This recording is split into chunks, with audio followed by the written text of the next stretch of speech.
ರಾಜ್ಯ ಕಾಂಗ್ರೆಸ್ನಲ್ಲಿ ನೋಡಿ ಬಣ ಬಡಿದಾಟ ತಾರಕಕ್ಕೇರಿದೆ ಅನ್ನುವಂಥದ್ದನ್ನ ಇಲ್ಲಿ ಹೇಳಲೇಬೇಕಾಗತ್ತೆ. ಸಿಎಂ ಸಿದ್ದರಾಮಯ್ಯ ಭೇಟಿಯಾಗಿದ್ದಾರೆ, ಸಚಿವ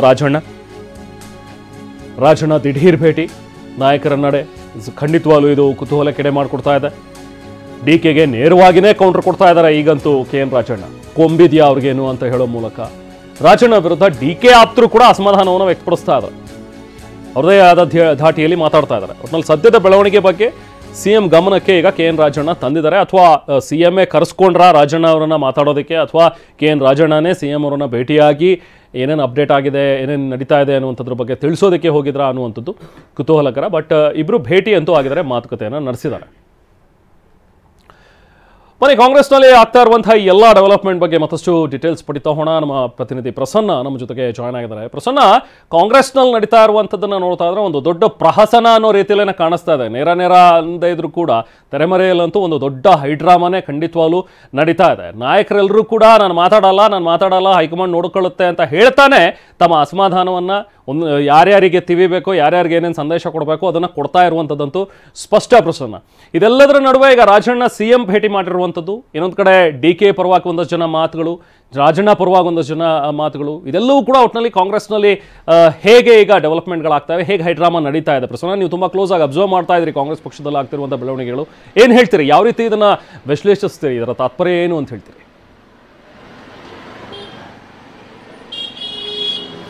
ರೆಹಮಾನ್, ಕಾಂಗ್ರೆಸ್ ಪಕ್ಷದಲ್ಲಿ ಇದೀಗ ಅನಗತ್ಯವಾದಂತಹ ಒಂದಷ್ಟು ಗೊಂದಲಗಳು ದೊಡ್ಡ ಮಟ್ಟಿಗೆ ಸುದ್ದಿಯನ್ನ ಮಾಡ್ತಾ ಇದ್ದಾವೆ. ಒಂದು ಮುಖ್ಯಮಂತ್ರಿ ಬದಲಾವಣೆಯ ವಿಚಾರ, ಇನ್ನೊಂದು ಕೆಪಿಸಿ ಅಧ್ಯಕ್ಷ ಬದಲಾವಣೆಯ ವಿಚಾರ. ಈ ಎರಡನ್ನೂ ಕೂಡ ಬೇರೆ ಬೇರೆ ತಕ್ಕಡಿಯಲ್ಲಿ ಇಟ್ಟು ನೋಡ್ತಾ ಇರುವಂತಹ ಕಾಂಗ್ರೆಸ್ನ ನಾಯಕರು ಒಂದೊಂದು ತಕ್ಕಡಿಯ ಪರವಾಗಿ ಒಂದೊಂದು ರೀತಿಯ ಹೇಳಿಕೆಗಳನ್ನ ಕೊಡ್ತಾ ಇದ್ದಾರೆ. ಇದರಲ್ಲಿ ಹೆಚ್ಚು ಟೀಕೆಗೆ ಗುರಿಯಾಗ್ತಾ ಇರುವಂತದ್ದು KN ರಾಜಣ್ಣ ಅವರು. KN ರಾಜಣ್ಣ ಅವರು ಏನೇ ಹೇಳಿದ್ರು ಕೂಡ ಅದನ್ನ ಬಹಿರಂಗವಾಗಿ ಹೇಳ್ತಾರೆ, ಯಾವುದೇ ರೀತಿಯ ಮುಚ್ಚುಮರೆ ಇರೋದಿಲ್ಲ. ಹೀಗಾಗಿ ಕೆಪಿಸಿ ಅಧ್ಯಕ್ಷ DK ಶಿವಕುಮಾರ್ ಅವರ ವಿರುದ್ಧ ಅವರು ಬಳಸಿದಂತಹ ಪದಗಳು ಮತ್ತು AICC DK ಶಿವಕುಮಾರ್ ಅವರು ದುರ್ಬಳಕೆ ಮಾಡ್ಕೊಳ್ಳೋದು ಬೇಡ ಅಂತ ಹೇಳಿ ನೇರವಾಗಿ ಕಟುವಾಗಿ ಟೀಕೆ ಮಾಡಿದಂಥದ್ದು, ಇದೆಲ್ಲವೂ ಕೂಡ ಇದೀಗ ಮತ್ತೊಂದು ಸುತ್ತಿನ ಚರ್ಚೆಗೆ ಗ್ರಾಸವಾಗಿದೆ. ಇಷ್ಟು ದಿನಗಳ ಕಾಲ ಕೇವಲ ಪಕ್ಷದ ಒಳಗಿನ ಹೇಳಿಕೆಗಳು, ಮುಖ್ಯಮಂತ್ರಿ ಗಾದಿಯ ಬದಲಾವಣೆಯ ಸುತ್ತ ತಿರುಗ್ತಾ ಇತ್ತು, ಅಥವಾ ಕೆಪಿಸಿ ಅಧ್ಯಕ್ಷ ಬದಲಾವಣೆ ಆಗಬೇಕು ಅನ್ನುವಂತಹ ಹೇಳಿಕೆಗಳು ಕೇಳಿ ಬರ್ತಾ ಇತ್ತು. ಆದ್ರೆ ಅದನ್ನ ಬಹಿರಂಗವಾಗಿ ಹೇಳಿಕೆ ನೀಡಿದಂತಹ ರಾಜಣ್ಣ ಅವರ ವಿರುದ್ಧ ಇದೀಗ DK ಶಿವಕುಮಾರ್ ಅವರ ಅತ್ಯಾಪ್ತರು ಸಾಕಷ್ಟು ವಿರೋಧವನ್ನು ವ್ಯಕ್ತಪಡಿಸ್ತಾ ಇದ್ದಾರೆ. ಅವರು ಕೂಡ ಕಟುವಾದಂತಹ ಶಬ್ದಗಳಲ್ಲಿ ರಾಜಣ್ಣ ಅವರನ್ನ ಟೀಕಿಸುವಂತ ಕೆಲಸವನ್ನ ಮಾಡ್ತಾ ಇದ್ದಾರೆ. ಇದೆಲ್ಲದರ ಮಧ್ಯೆ ಈಗ ಕುಣಿಗಲ್ ರಂಗನಾಥ್ ಅವರು ಕೂಡ ರಾಜಣ್ಣ ಅವರು ಹಿರಿಯರಿದ್ದಾರೆ, ಕಾರ್ಯಕರ್ತರಲ್ಲಿ ಗೊಂದಲ ಮೂಡಿಸುವಂತ ಹೇಳಿಕೆಗಳನ್ನ ಅವ್ರು ಯಾಕೆ ಕೊಡಬೇಕು ಅನ್ನುವಂತ ಪ್ರಶ್ನೆಯನ್ನ ಮಾಡಿದ್ರು. ಮಾಗಡಿ ಬಾಲಕೃಷ್ಣ ಅವರ ಧಾಟಿ ಕೂಡ ಅದೇ ರೀತಿಯಲ್ಲಿತ್ತು. ರಾಜಣ್ಣ ಅವರು ಗೊಂದಲವಾದಂತಹ ಹೇಳಿಕೆಗಳನ್ನ ಕೊಡೋ ಮೂಲಕ ಕಾರ್ಯಕರ್ತರಿಗೆ ನೋವಾಗುವಂತ, ಕಾರ್ಯಕರ್ತರಲ್ಲಿ ಗೊಂದಲ ಮೂಡಿಸುವಂತ ಕೆಲಸವನ್ನ ಮಾಡ್ತಿದ್ದಾರೆ.